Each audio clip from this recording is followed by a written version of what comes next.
Hey there guys, Darryl Griffiths here for JumpCut Online. I hope your weeks have been going great. The final film of the week for me at Glasgow Film Festival, until next week at least, when I return with another packed lineup, which I'm bracing myself for, but I'm ready. Tonight was the Scottish premiere of Our Ladies. It is the film adaptation of the Alan Warner book, which already the film's already getting lazy comparisons with Channel 4's Derry Girls, which admittedly I love greatly and deeply, but this film is so much more than that, and I hope it gets recognised for more than just this, surface level, oh, it's a group of women, discovering themselves, let's, give it a shot before it even gets released. It's out in the UK on the 24th of April, and as I discovered tonight, this has been a 20-year-long passion project for its director, Michael Caton-Jones, and the enthusiasm that he had for the film tonight in the Q&A afterwards was palpable. The film is set in 1996 Scotland, and follows a group of women, 6 in all. I hope I get all these names right. Tallulah, Greive, Abigail, Lawrie, Eve Austin, Marli, Sue, Sally Messham, and Rona Morison, who play all these characters: Orla, Fionnuala, Kay, Kayla, Amanda, and Shell. I was panicking getting all those names right. I hope I've got them all correctly. They are Catholic schoolgirls, very repressed, very sex mad, on the sly, of course. And it's the immediacy of it. Is through this one day where they end up going to Edinburgh for a choir competition. Sister Caudron, or Condom, as they name her, played by the wonderful Dickie, who steals a lot of scenes in this, trying to contain these women. But in Edinburgh, of course, it's not going to go how you want it to. And for all the prayers, it just doesn't go to plan. But in this journey, throughout the day, they embark on some crazy mishaps. But there's some real poignancy to be unearthed within the film, and the camaraderie and the coming of age tales that slowly unravel between these 6 women. You can't help but fall in love with them all. The film went down an absolute storm tonight. Arguably the biggest cheers of the festival so far. Someone might correct me on that, but for me, the reaction was huge. And being a homegrown talent or homegrown film, the enthusiasm was infectious. It got so many laughs within the screening we were in. These women, the energy that they bring is blistering, and the way they riff off each other, you can tell that they've spent a lot of time together beforehand, and it's just so believable and authentic, and the struggles that they all go through. Obviously, the joke is mainly sex, and they don't exactly want to make sweet music in a church. They want to make sweet music to a handsome man, and the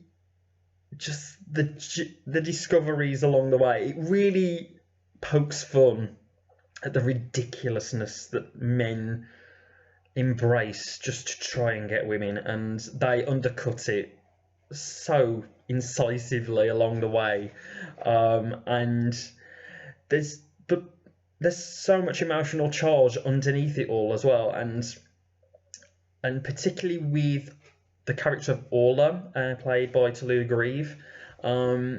She's gone through probably the hardest journey of them all, coming back from the brink of a particular illness, without giving too many details away.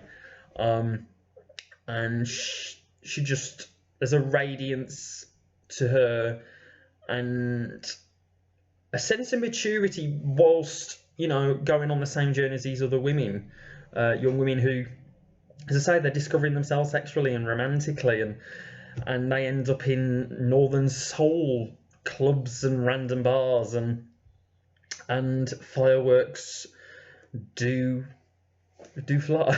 They do really go off, quite literally, without saying anything else. And just the film's very sex positive as well, and I think they don't feel hyper sexualized in any way, and it doesn't feel grubby or foul in any way.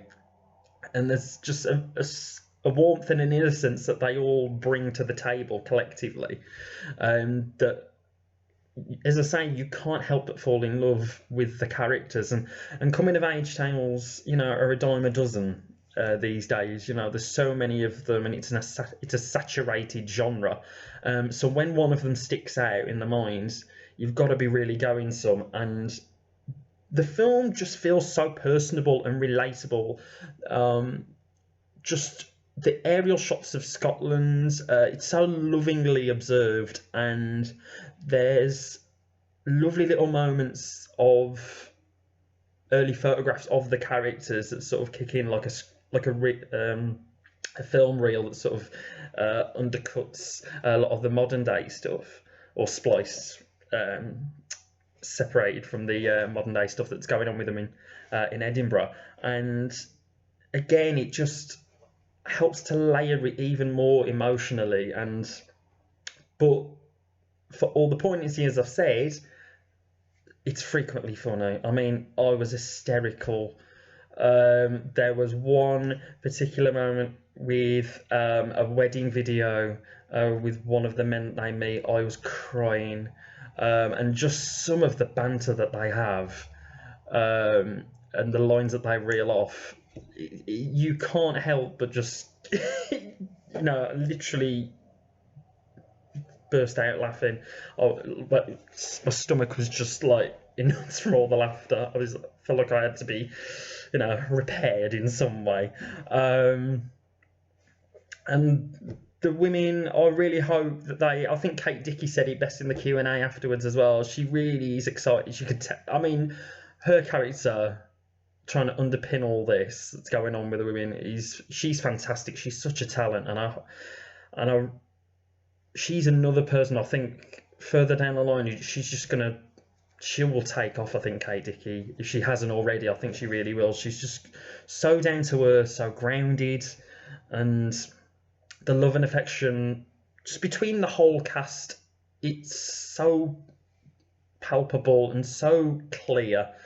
And I think this film's going to speak to a lot of people, and especially just little instances with the bar when it's you're hoping for a really joyful night out, and it's just literally like the tumbleweeds rolling in. The soundtrack is fantastic, and it really spoke to me on one particular track, which I'm going to give you a little bit of now. Savage Garden. Wave.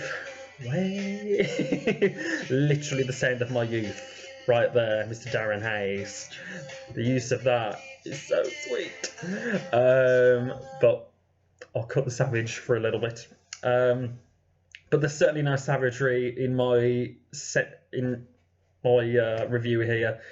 The sentiment is very clear. I love this film dearly. It lovingly observes Scotland.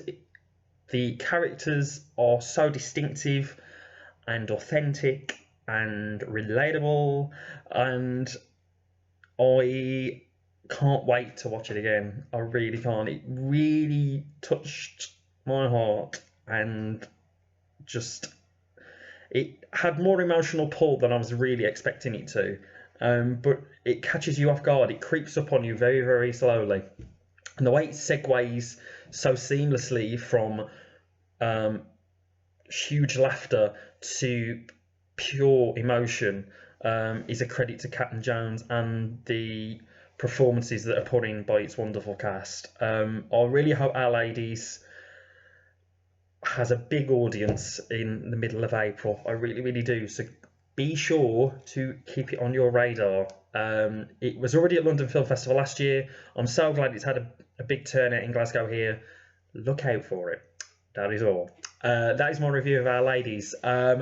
JumpCut Online, Facebook, like our page, Twitter, JumpCut_online, the website, www.jumpcutonline.co.uk, the Patreon page, of course, as I keep saying, to keep providing further coverage and keep supporting writers, not just myself, our wonderful team, and very in-depth team, as I've said.